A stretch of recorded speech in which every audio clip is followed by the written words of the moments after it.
fucking done. Are you fucking kidding me? This is this last time that I fucking went to the bathroom and that's the shit that I saw. How many times do I have to tell you to do something? Like, I'm fucking done. Go upstairs right now and clean it. For what? Like, I don't even know why you're yelling at me. Like, do you realize how ridiculous you sound right now? Do you realize? I'm really so fucking sick of this. I can't take it anymore. Like, I don't know what to do. I can't take it anymore. I am really... Are you fucking looking at your phone right now? Give me this. I've never seen two pretty best friends. Always one of them gotta be ugly. Hey ladies, welcome back to my channel. Welcome. I missed you guys. So if you're new to this channel, my name is Miss Kafwe, and today we'll be talking about when you choose to go no contact with your family, or rather yet, when you decenter your family members. Are you someone who has done this, or are you friends with someone who has done this? I'd love to know your thoughts down in the comments below. So without further ado, let's jump into the videos, and then we'll get to see why these women cut off their family members. And then after the videos, you know how we do it over here. I'll be back to give my take on this video. So let's jump right in. I went completely no contact with my mother when I was 22 years old, and I never budged on it, not for over 25 years. I get a lot of people reaching out to me asking me for ways to explain to the other family members why they need to go no contact. And people think that because I'm really good with words that somehow I'm going to be able to say it in a way that it's going to get people to stop going, but she's your mother. And I just want to be clear that there is no way that you're going to be able to explain this to people who don't want to understand. Like, my mother was heinous, and everyone knew what she did, and everyone knew who she was, and that she would be abusing me again. And even then they would say, but just come over for a holiday or send her a Mother's Day card. I believe there's a lot of reasons why people do this, mainly because I think people fear having other people set boundaries with them, or that they don't want to have to self-reflect and actually take action against their own family. Going no contact is exceptionally hard no matter how justified it is. I don't think it should be taken lightly, and I think you should just be prepared to not be supported and to do it anyways. They don't need to understand for it to be healthy for you. Don't be nice. I'm 38 years old and I went no contact from both of my parents in 2022, and here's how it has affected my relationship with my children. Prior to going no contact from my parents, I wasn't aware of how deeply enmeshed my family was. If you grew up in an emotionally abusive, narcissistic, dysfunctional household, then you know that a lot of times they will poke fun at you and just relentlessly tease you to the point where you are just devastated and you're afraid to be yourself because you don't want to get made fun of. That rippled out into my children. There were certain things about themselves that they were too afraid to tell me because they knew that I would tell my parents and then it may become a family joke. There were times where that did happen. 2022, I made the decision to decenter my parents from my life and recenter my life around myself, my husband, and our children. Our relationships have just been flourishing and they are so beautiful now, and my children have trust in me because they know I'm going to protect them and I'm going to be there for them above anyone else. Had some truly beautiful moments where we've gotten a deeper emotional connection because I have been able to get myself unenmeshed from my family. We have had no negative impacts on the relationship between my children and I, and actually it's only been positives. So if you're scared to make this decision, if you're scared to decenter your family of origin and to recenter the family that you've created, I'm here to tell you there are some growing pains that come with it, but all that happens is you get deeply, deeply connected with the people that you should be connected with.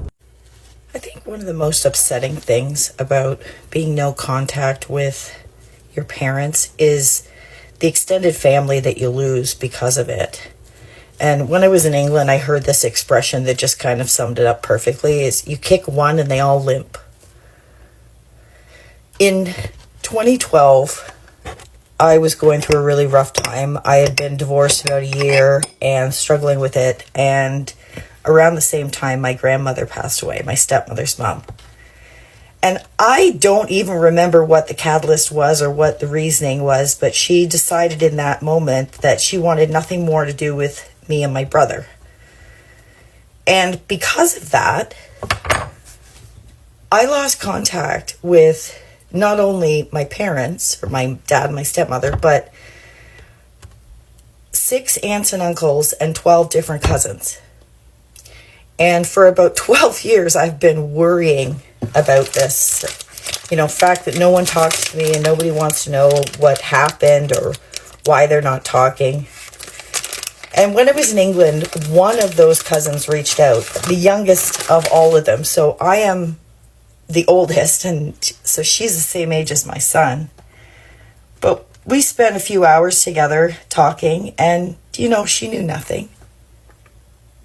All those years I spent worried about what they were saying about me, she knew none of it.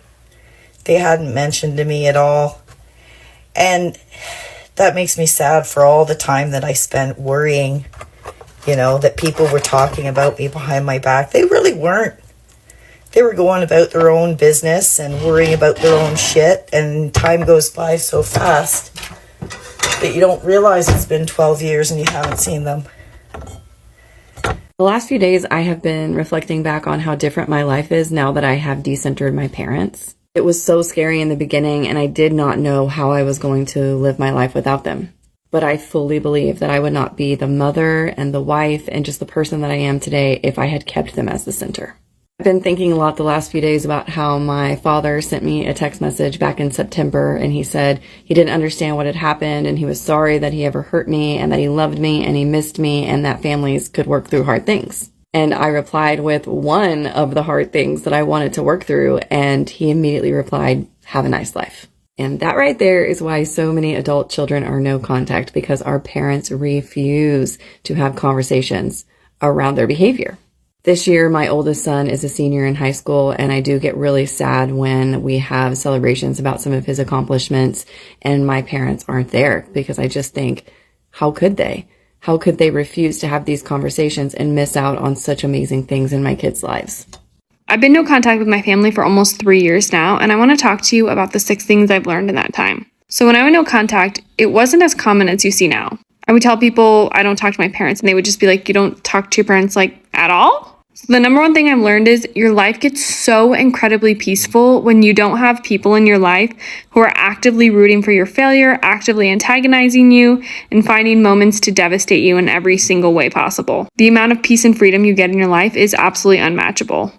Number 2, not having a family is really hard, and you're not immune to seeing other people with their families and feeling really left out and feeling like, wow, I wish I could have that on holidays. That pain is still there. It doesn't go away. So that brings me to number 3. Invest in your community around you and be really honest about what you need from your friends and from people that love you. When I went no contact with my family, I did not have any good friends in my life. I had no community, and I was with a partner who, quite honestly, did not care one fuck about my feelings. And it was very lonely. But it really set me on a trajectory to find people in my life who were good, who loved me, and who did care for me, and who would treat me kindly. So on holidays, I reach out to them and I tell them I don't want to be alone. I'm really honest about how hard things are, and I think you would be surprised at how accepting people are of having you join them. Number 4, there's so much internal work that needs to be done after you go no contact with your family. The years that you've spent actively trying to get people who are supposed to automatically love you to love you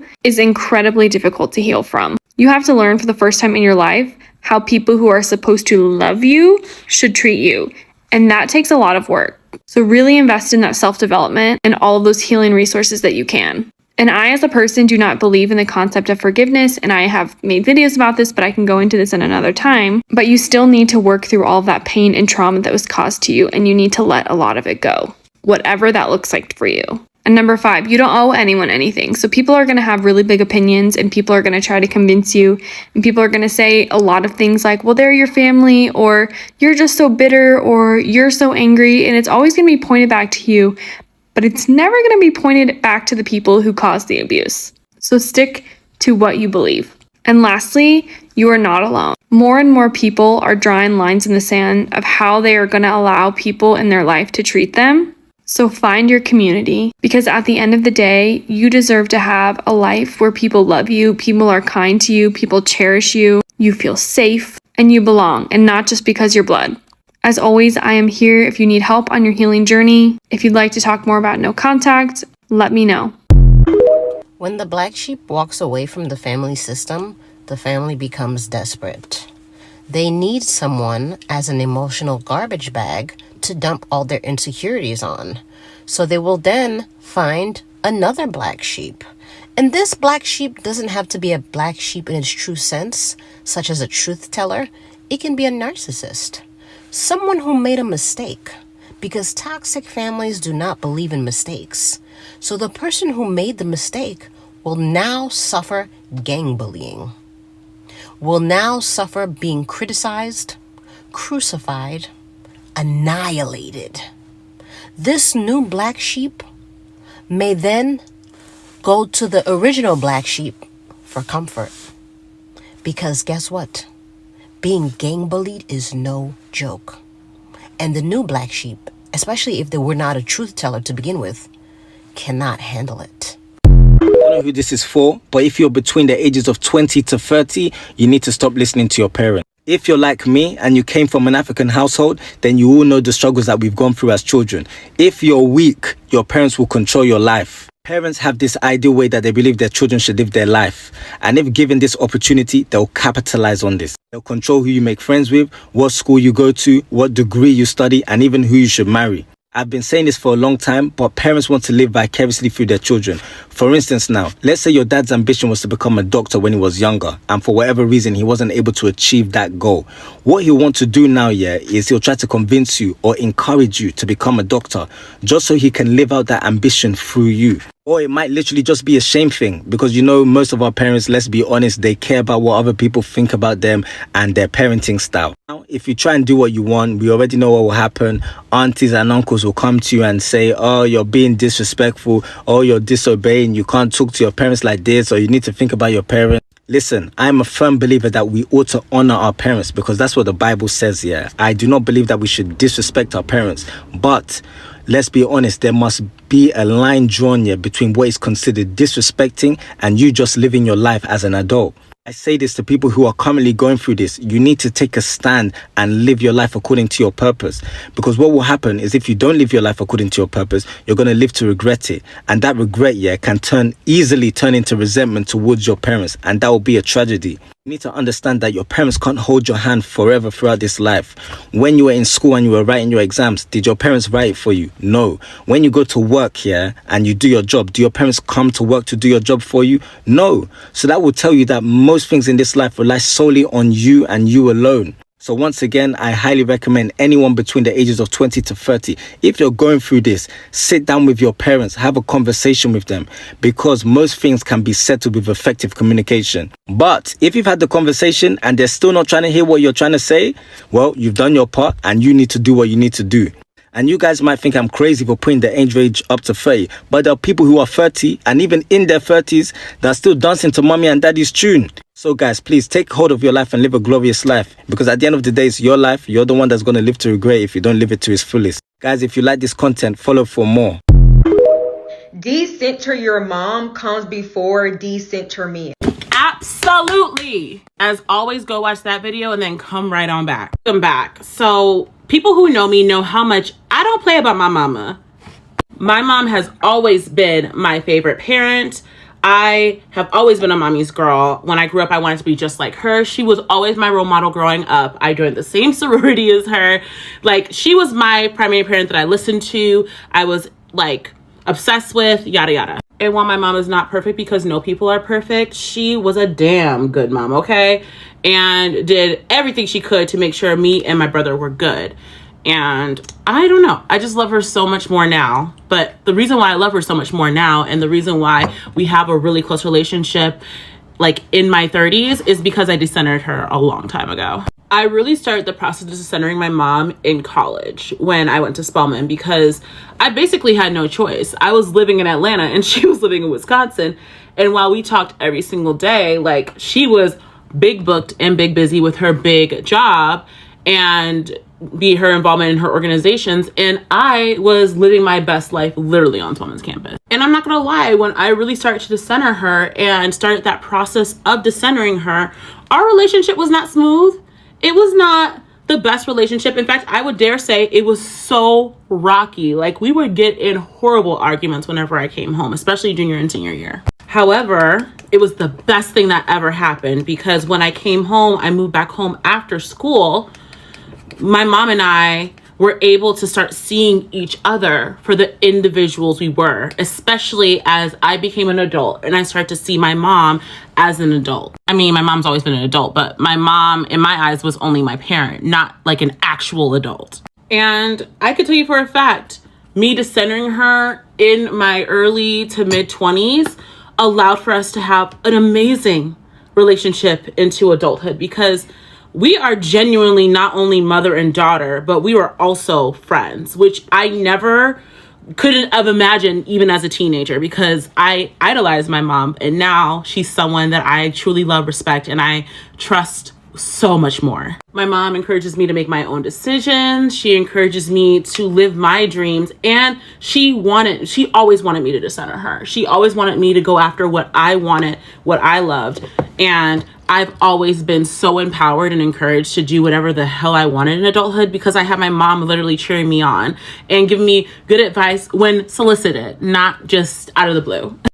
I also think a big reason why I was so late to the dating game, and I really didn't date until I was 26, was because I was encouraged by my mom, my friends, and those around me to really build my own sense of identity away from having a partner, away from having like a marriage and kids. Let's not get it twisted. My mom wants grandkids more than anyone else, and definitely lets me know from time to time that she is ready for me to get married and pop out some grandkids, okay? But at the same time, my mom has always taught me to center yourself first, because you cannot pour from an empty cup. If you are not putting yourself, your needs, your priorities, like everything about you first, you can't pour into anyone else, because you don't have the capacity, boo. But yes, if you have a healthy relationship with your mom, she wants you to decenter her. She wants you to be your own individual, be your own person, have your own dreams. And she will be your biggest cheerleader behind you no matter what you decide to do. You could still love on her, give her everything that she ever wanted and needed, and prioritize her, but you must prioritize yourself first. Because if you can do that with your mom, I promise you, dating is so much easier. It makes it harder for me to find a partner, but at the end of the day, I know what a healthy relationship looks like, because I have a healthy relationship with my parent that literally is encouraging me to go on my own path, live my own dreams, live my best life, and understands that you cannot pour from an empty freaking cup.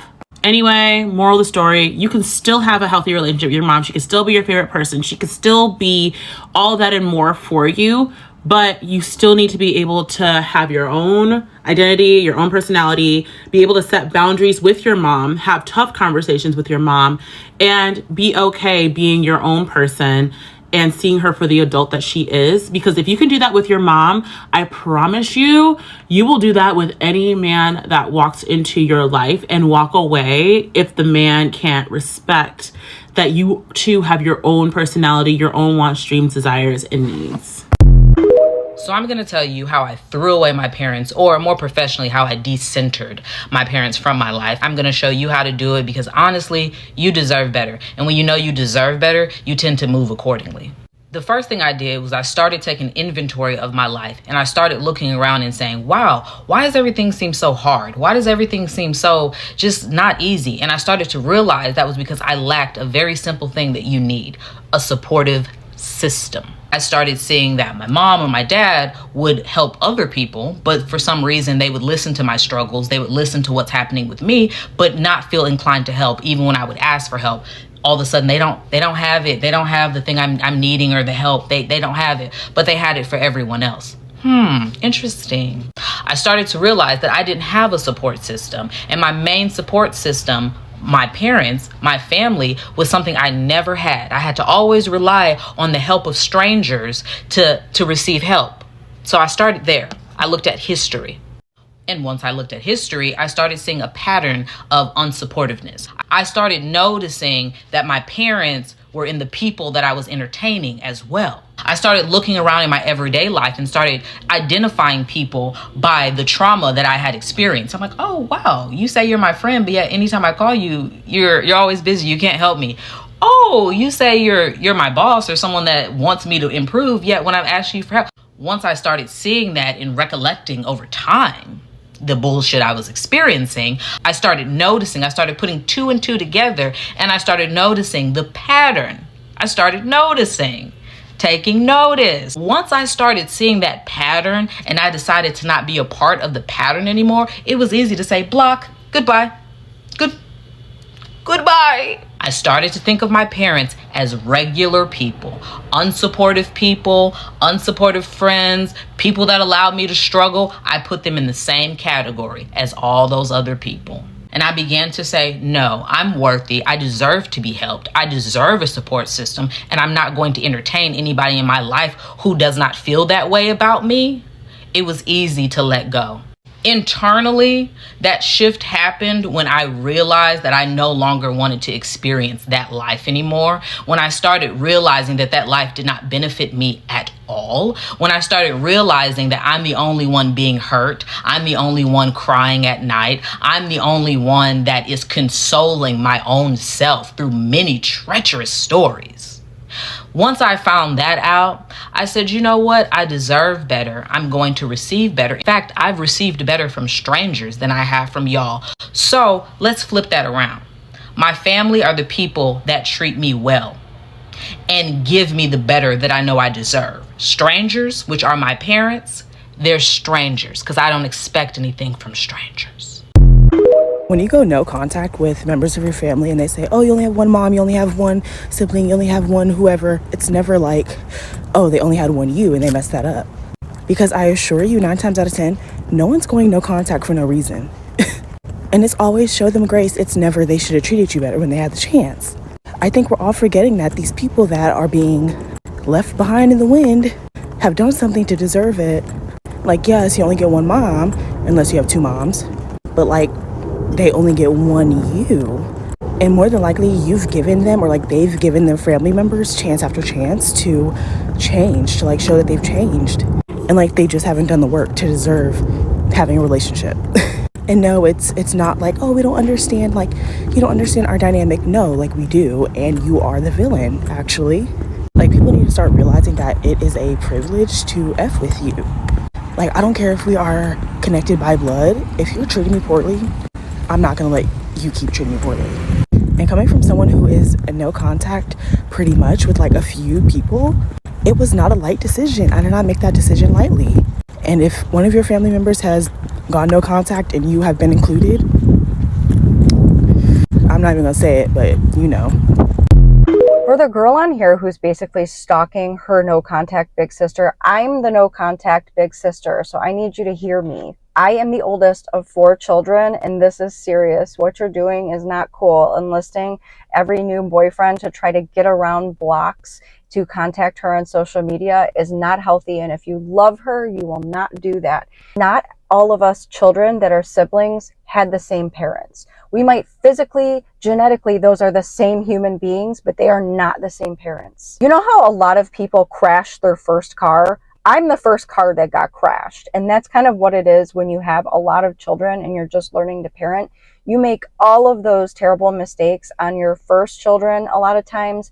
And then you evolve and you learn hopefully from that as your children are growing up and you see the end result and then you do better.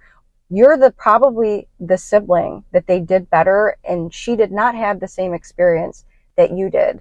Abusive people do not abuse everyone. And I have to tell you, my mother has spent my entire life talking bad about me and making me look bad and making my sister feel sorry for her, because the most toxic person in a toxic family system is the one that rules the roost and everybody falls in line around them. So I had to decide to leave for my mental and physical health to survive. The problem with having to go no contact with your parents is that sometimes you have to go no contact with the entire toxic family system, because what choice do we have?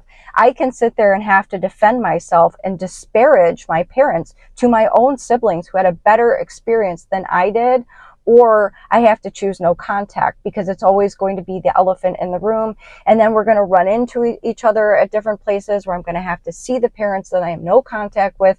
They are going to weasel their way into my life and I cannot handle it. My littlest brother and sister that are 6 and 7 years younger than me do not know that to this day, the only reason probably that they didn't get the abuse that my other brother and I did was because I stood in the way and I told them that I would be calling the police and I would fight back and I would not let her hurt them. And to this day, they don't know that that's why. And if they don't know that, and that is what makes their life happy, the parents that treat them better than they treated me makes me happy. Them not knowing the truth makes them happier people. I love them that much that I am willing to not know my nieces or nephews. I am willing to feel the pain. I am willing to not have siblings because I love them more than I love myself. I love them more than I need family. I love them in that way. If in their minds they have some wonderful, amazing family and their parents were awesome people, I'm not going to change that because I want them to be happy. Sometimes loving somebody means letting them go. And I feel like telling them the truth about my parents and what I went through and showing them receipts of all of it and having people that know the truth corroborate my story and what I went through, I feel like it would cause them nothing but pain. And I know that it is very difficult in these toxic family systems to have relationships with siblings that are not no contact, and for those boundaries to be kept of not having to see them or not having your life reported back to them. That's all very, very difficult. I have one second cousin that I talk to and her family, and that's it. And she grew up with my mother, so she knows the truth about everything. The other thing is, like, here's another example. So I have some extended family that are friends with me on Facebook, which I hardly use anyway, and they don't cheer me on. They don't say hi. They don't respond to comments that I leave that are nice. They don't anything. But I can tell you what they do is they report back to my parents about every single thing that I do. So the simple fact is that other family connected to this toxic family system become flying monkeys, and a lot of us don't need that. There are some examples of people that have been able to have one sibling no contact and one not, but it is a very difficult thing. I don't know too many people that do that well or are able to keep the peace and mental health of both siblings. But there are other scenarios like mine where my brother that's 19 months younger than me, who went through all the same things that I did with my parents, it's too hard for him to talk about it. He doesn't want to deal with it. He literally doesn't have the capacity to deal with it, and he wants to move on with his life. And the thing is that he knows that this affected me so badly, and he won't stand up for me. So if you knew things that your parents did to you guys and you didn't stand up for that sibling, that could be part of it too. It's a very painful place. Now, do I think it's my brother's responsibility? No, but I've always stood up for him, and it makes it even more uncomfortable, especially when grandkids are involved and you start having children. It gets even more complicated because, like, my brother knows that when he told the story about what happened to us in childhood to my husband while my kids were in the back seat, basically my oldest child heard everything, and then his uncle went home, and then the next day my son woke up and asked me, who was Uncle so-and-so talking about? And I said, that was your grandparents. And he started crying. And after he thought about it and saw some things for himself, he realized that, wow, this is not a good situation. He went no contact on his own. So I'm going to tell you, as she does get married and she does have children, if she does, it gets even more difficult to maintain these relationships. These are just my feelings, is that let it be. For whatever reason, you're not a safe place for her. You might miss her, but that's just the way it is sometimes. And you just have to let people go. Sometimes loving people means letting them go. You're going to regret going no contact with your parents. This is one of the biggest questions or assumptions that I got on my video about being no contact with my mom. Also, how am I going to feel when she passes away? Like, am I still going to be okay with my decision? Obviously, that's a very complicated and difficult question to answer. And although I do have an answer, there are a lot of nuances that I'm going to try to explain. Now, the short answer to this question is no. I'm not going to regret it. Actually, I'm not even likely to regret it. And the reason for that is because having a relationship with my mom goes against my core values and belief system as a person. The relationship itself was extremely toxic and not healthy for me mentally, emotionally. It wasn't a healthy relationship to be in. So it literally went against my beliefs that I hold for myself. And that belief is that relationships need to have reciprocity. It cannot be a situation where you're just giving and giving and the person is just taking. And my mom is extremely manipulative when you get close to her. The love that she gives is very self-serving. In relationships, no matter what type of relationship it is, both parties must benefit. Now, it doesn't have to be completely equal. You may need someone more than they need you, but at some point it has to balance out. That never happened with my mom. If she did something for me, well, now I owe her. Now let's dive deeper into regret and what it actually means to regret something, because there is more than one way to regret a decision. Regret for something that you did, such as making a poor choice or a mistake, or regret for something that you didn't do, such as a missed opportunity.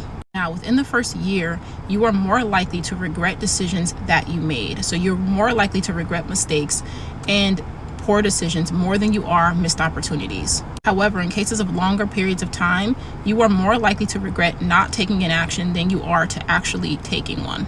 Over time, opportunities missed trump mistakes that you've made. Like I said, it's been on and off for about 10 years. It's been pretty consistent for the past 6, so I wouldn't fall in the category of 1 year or less. It's definitely been a long time for me, and I'm very, very comfortable with this decision. Now, the one thing that I do see myself actually grieving is the loss of the relationship that we could have had.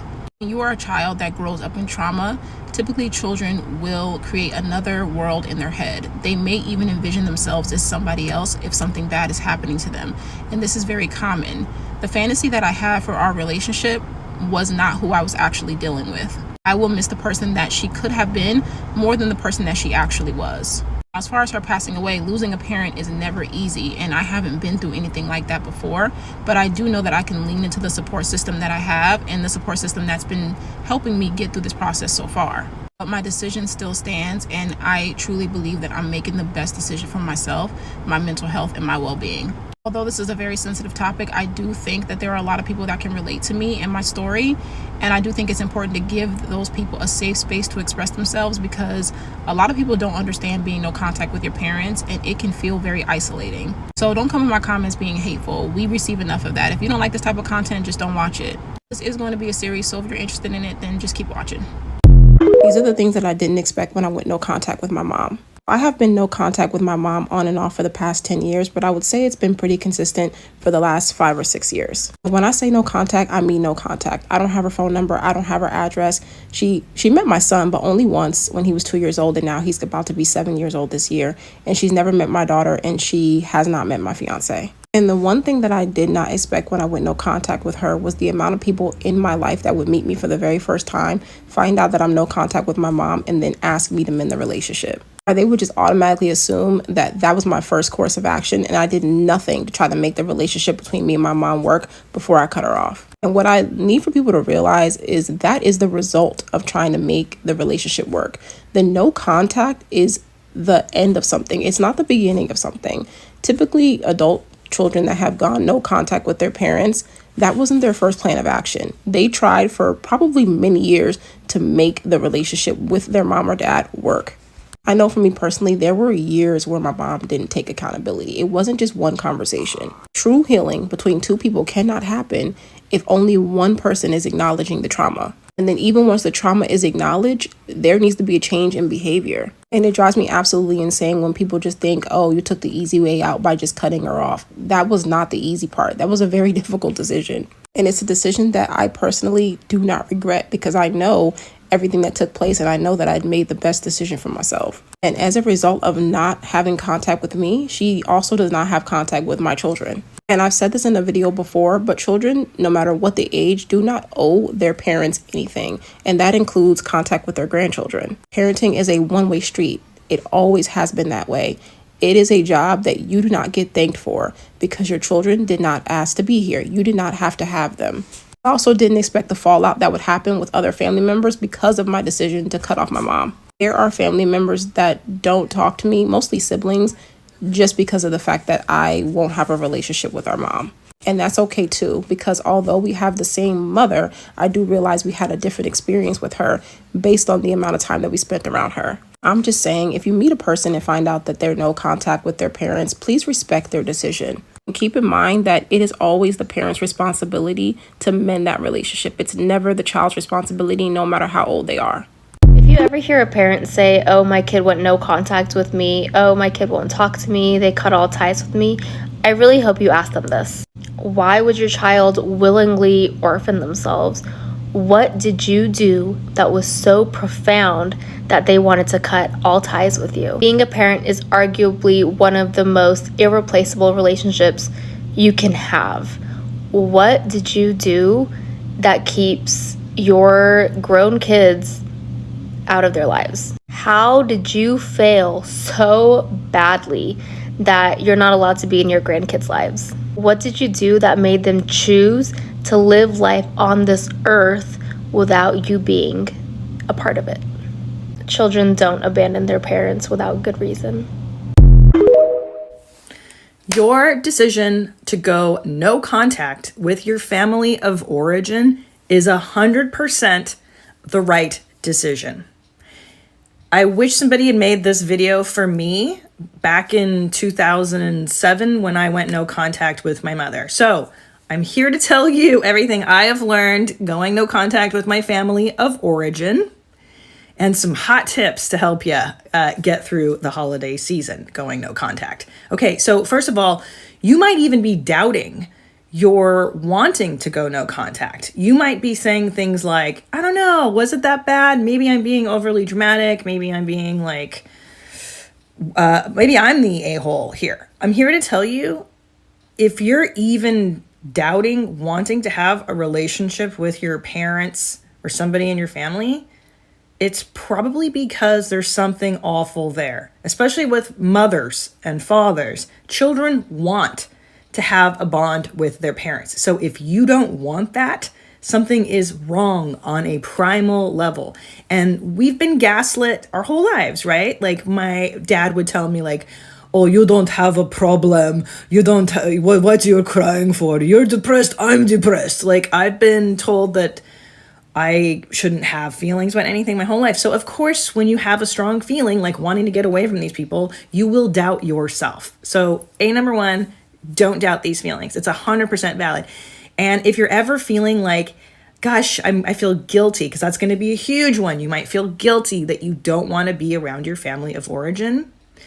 This thought always helped me, which was, would I ever let the mailman, a stranger on the street, a bus driver, whoever, talk to me the way my own parents would talk to me? No, hard pass. I don't even let strangers on the street treat me as crummy as the way my own family did. So whenever you're having doubts or maybe you're feeling guilty, just keep that in mind.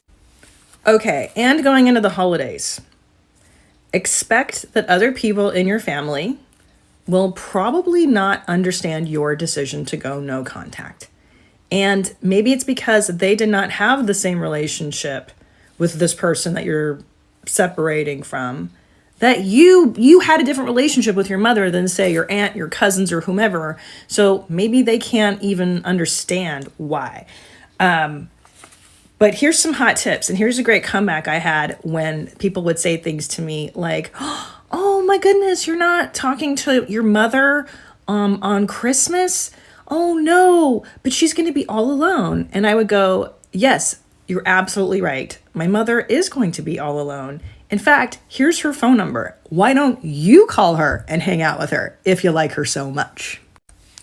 Another thing you might feel over the holidays when you're no contact with your mother or your father is the guilt. Like, oh my gosh, they're alone for the holidays.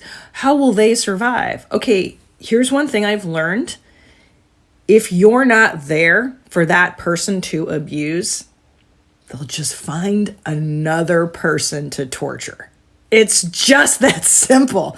The minute I stopped being around for my mother to, berate me, criticize me, tell me I wasn't good enough, I'm too fat, I'm too ugly, I'm too this, I'm the most neglectful daughter. The minute I was like, okay, I'm done, she just found somebody else to leech onto and be awful to them. So don't worry. For some reason, these people are extremely resourceful and they will find another supply, another person to treat just as poorly as they did you. So don't you feel guilty for leaving them. It's not your job to be somebody's punching bag. Oh, and another thought. Girls who go no contact with their mother suffer. I just think it's so against the forces of nature for a girl not to speak to her mother. And if you ever have doubts or like, oh my gosh, should I go back to mommy? And then mommy hasn't done the work. Because sometimes parents can do the work, get into therapy, change, get better, and you can have a relationship with them. That is totally possible, okay? Sometimes that's not possible. And when that's the scenario and you feel guilty for not being with that mom, I want you to watch the movie Grey Gardens. Anytime I felt bad about being no contact with my crazy borderline schizophrenic mother, I would watch that movie. And poor Edith, I think that was her name, right? The daughter, I would just be like, oh my gosh, that totally could have been me, because it's really easy for daughters and mothers to become enmeshed. And listen, you gave these people the first 18 years of your life. Do not give them the rest of your life. You deserve that to build and create and be whomever it is you want to be without being abused and tortured and criticized. It's just terrible. Okay, one last thought. People who don't understand going no contact with their family will say things to you like, oh my gosh, you're not speaking to your mom or your dad. Well, one day they're gonna die and you're really going to regret it. My mom died in 2015. So far, no regrets. It's been the most healing, wonderful thing. Sadly, that's happened to me in this journey of getting better and healing from my childhood. So in my world, I have no regrets about going no contact. Now, is it sad that I had to do that? Absolutely. And will I always carry some level of sadness for never having had a normal relationship with my mom? Yeah, absolutely. And that's just my bag in life. And unfortunately, most of us have stuff that we carry around and deal with. But regret? Hell no. Hell no. And like I said, there's those rare occasions where parents do change and grow and become better, and like maybe you can have a relationship with them, but I will never, ever regret saving my life over being there for my mom to abuse and, to be her punching bag. That is not a life for you. So again, I just want to make this video for anybody that's like, I know the holidays are coming and it's a bummer when you can't be with your family of origin. I haven't been with my family of origin in, 10, 15 years. But what I wanted to share with you is that your decision to go no contact, absolutely. If you feel it, do it. Just do it. And by the way, a normal, nice parent, like if my kids, when they grow up, were to be like, hey mom, I don't want to talk to you anymore. Do you know what my reaction would be? Oh my gosh, I'm so sorry. Have I hurt you in any way? I'm so sorry. What can I do to repair this relationship? Now, when you split with a toxic parent, their reaction is what? Defensiveness. You're a piece of shit. Why are you? You're abandoning me. No. So that should tell you something, that your decision is absolutely right. And these people are in fact abusive, because we don't always know. It's kind of a weird thing when you grow up in abuse.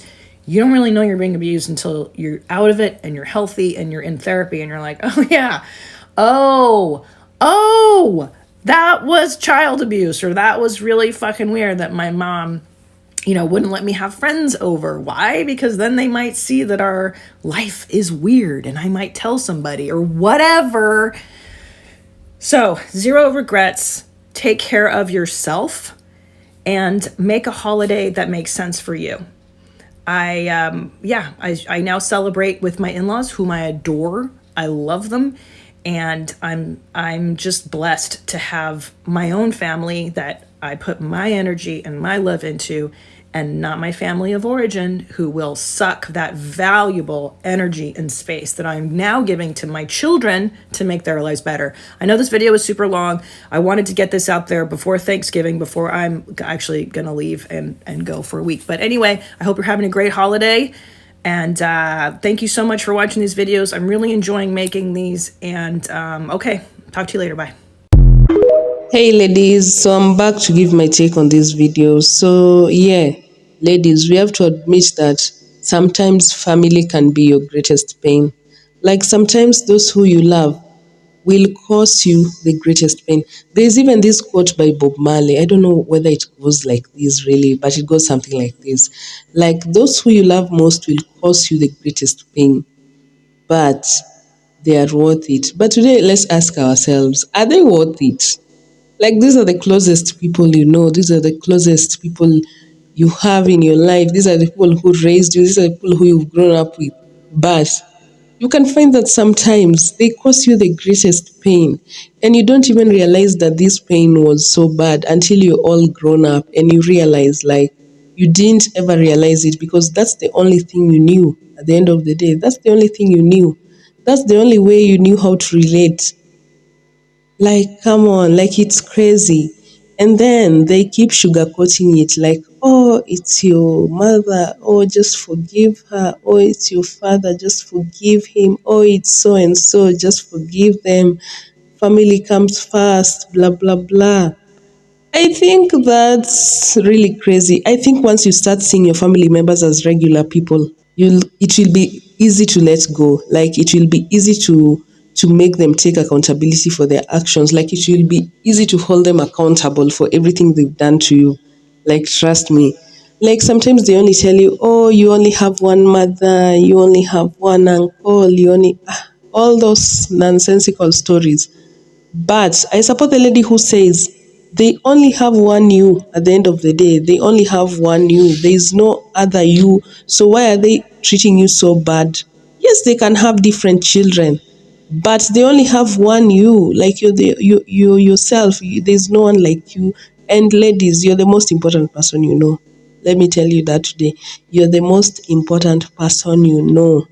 You even come before your kids. Without you, they are not your kids. Without you, your husband will not be in that house. You're that important. You're that important.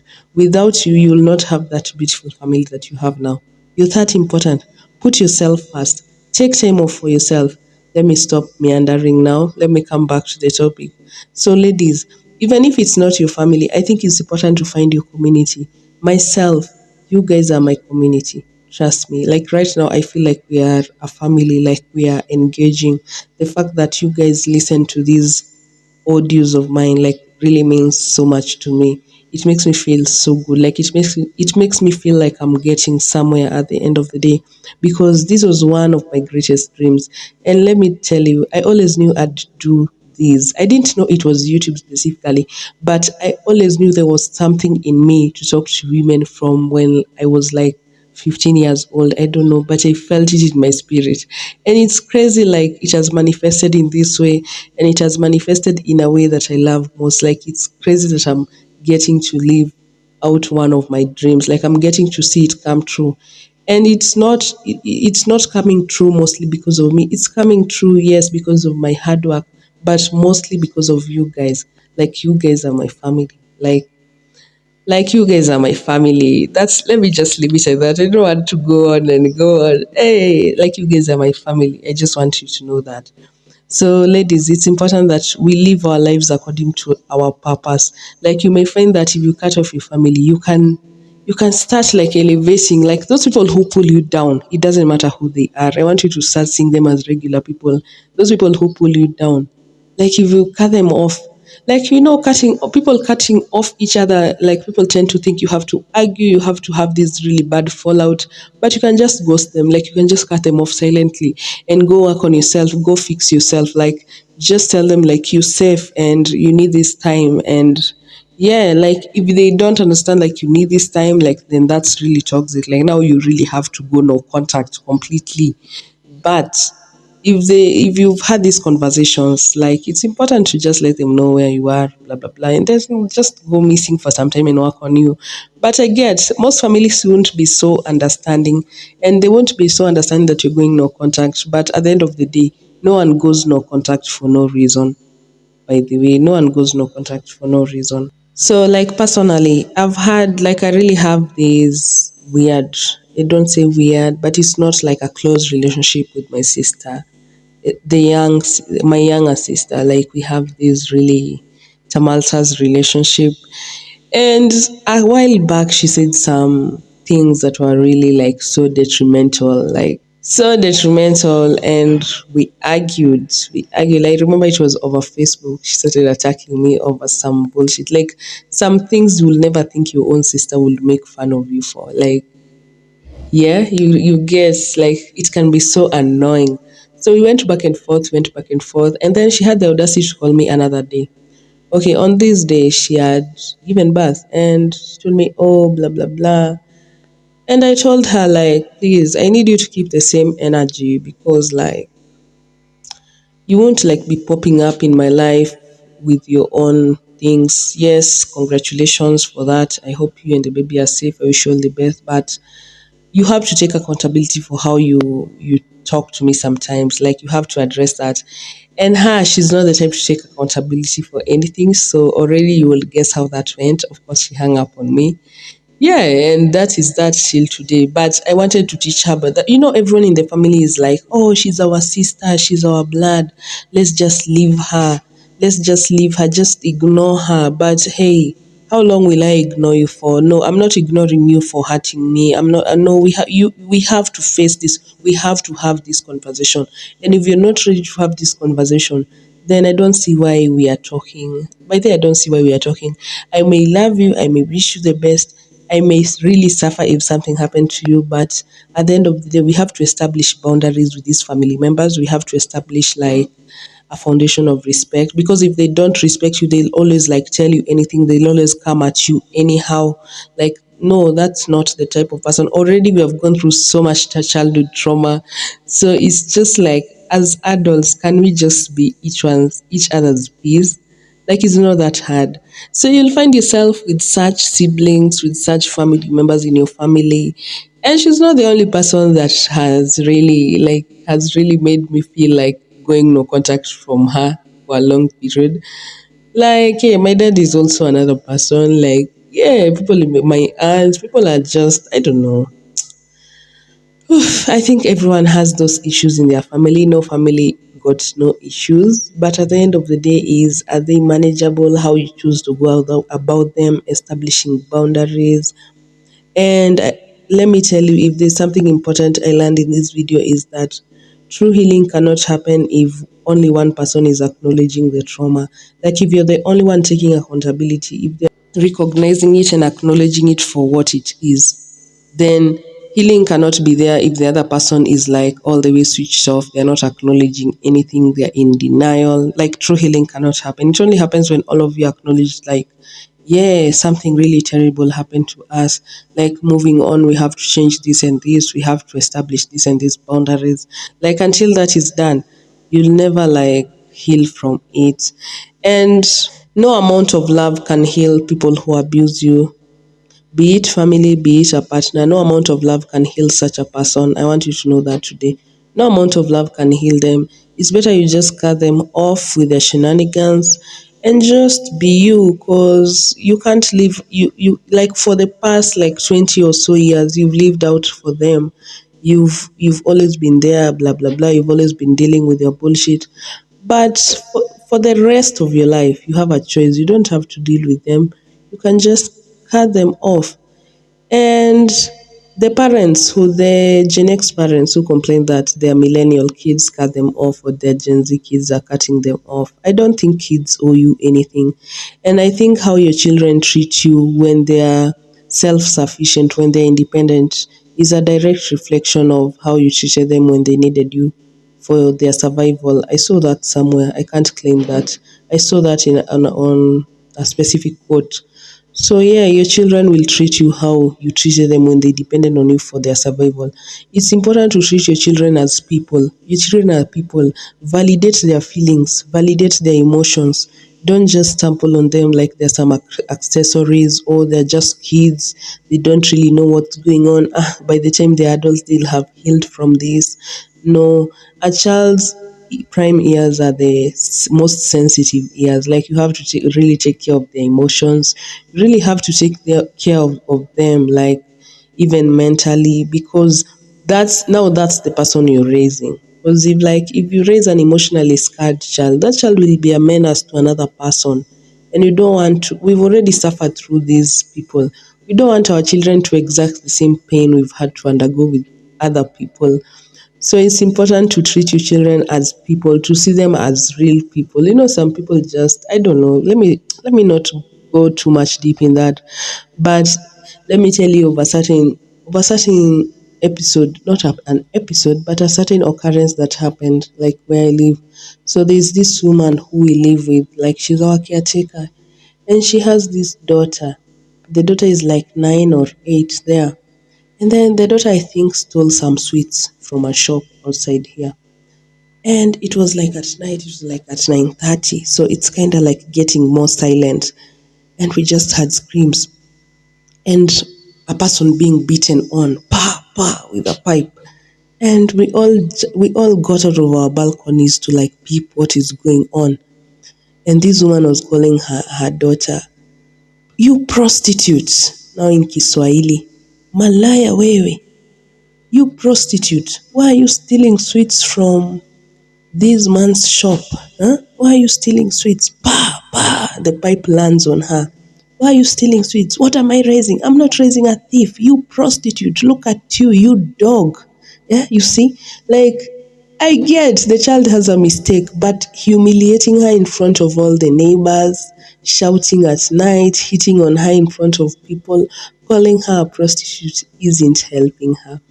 I think at that point I saw a direct occurrence of like childhood trauma on this child. Like this, once this girl grows up and realizes what her mom put her through, I think she'll be so bitter.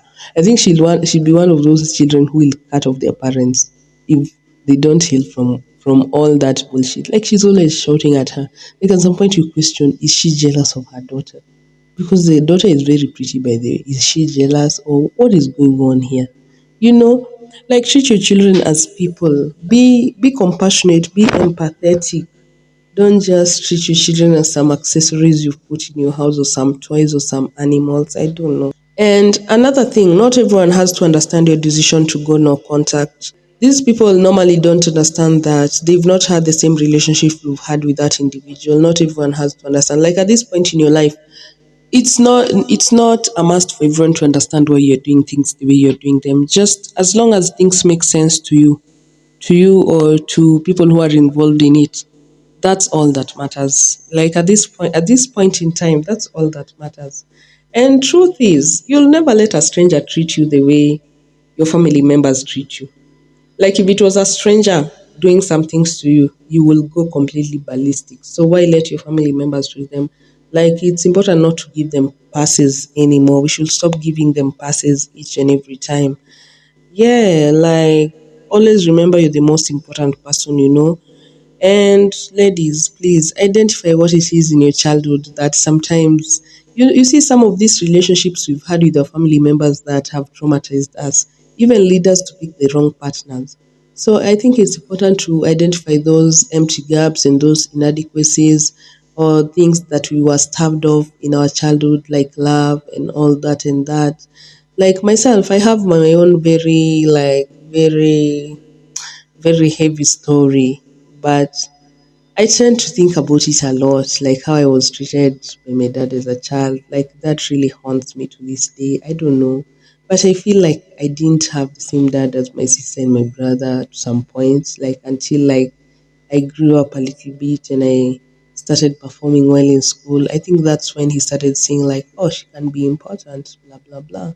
But right now, like none of that will prevent me from doing anything good for him. Like I can't wait even to like do nice things for him because at the end of the day, that's the only parent I have remaining. And like as much as I want to admit like I'm past all that trauma, I'm really not, and I'm really like dealing with it.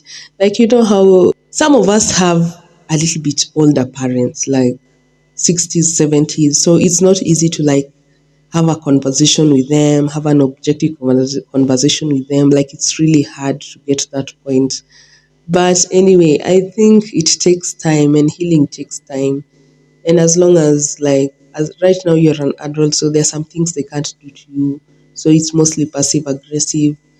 But I think everyone has their own way of managing things, and that's a story for another day. That's a story I'll get into on another day. And right now I'm not ready to share that story, but I'll share it with you one day. So, ladies, if you watch this far, please leave the dancing girl emoji. I don't know whether she's called that. Please correct me if I'm wrong. But the girl in a red dress, this one right here. So, ladies, and then I'll see you in my next video. I hope you enjoyed this audio. I hope like you can hear me well. I hope my audio is not like messing up things again. Like, yeah, I worked on it like a little bit. And yeah, ladies, so stay pretty, take care of yourself, do something nice for yourself, and I'll see you in the next video. Bye. Peace.